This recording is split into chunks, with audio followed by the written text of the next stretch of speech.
سلام، امیدوارم که حالتون خوب باشه. بیایم با هم دیگه بریم کار فارغ التحصیلمون رو انجام بدیم. بالاخره بعد از 3 سال و نیم درس خوندن توی این دانشگاه وقت این رسید که ما هم بریم دنبال کارهای فارغ التحصیلیمون.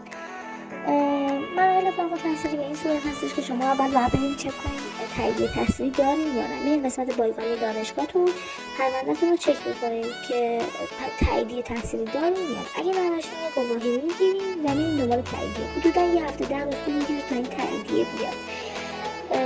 بعد از اون شما در طول تحصیلتون میتونید تاییدیه رو بگیرین. اصلا مهم نیست که نمراتتون وارد نشده باشه. بعد از اون میشه کارشناس آموزشتون و وقتی که همه نمراتتون ثبت شد ایشون درساتون رو چک میکنن که همه درس‌ها رو برداشته باشین، پروندهتون مشکلی نداشته باشه، پروندهتون رو میفرستن بایگانی فارغ التحصیلات. یه هفته 10 روز بعد شروع می‌کنین بایگانی فارغ التحصیلات.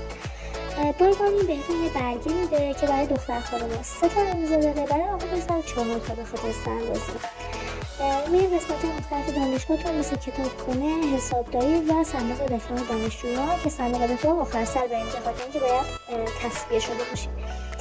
بعد از اون میرین بانک، مبلغی که برای حالا هر دوره مثل کاردانی، کارشناسی ارشد یا دکترا هستش رو پرداخت میکنید و با فیش پرداخت میرین بایگانی فارغ التحصیلان و برگه رو تحویل میدین.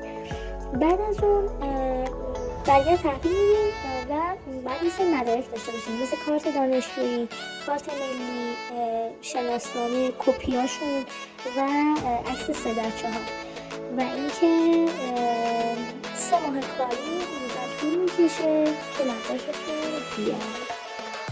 خوشحال میشم که با من همراه باشین. اگه دوست داشتین پیجمون رو دنبال کنید.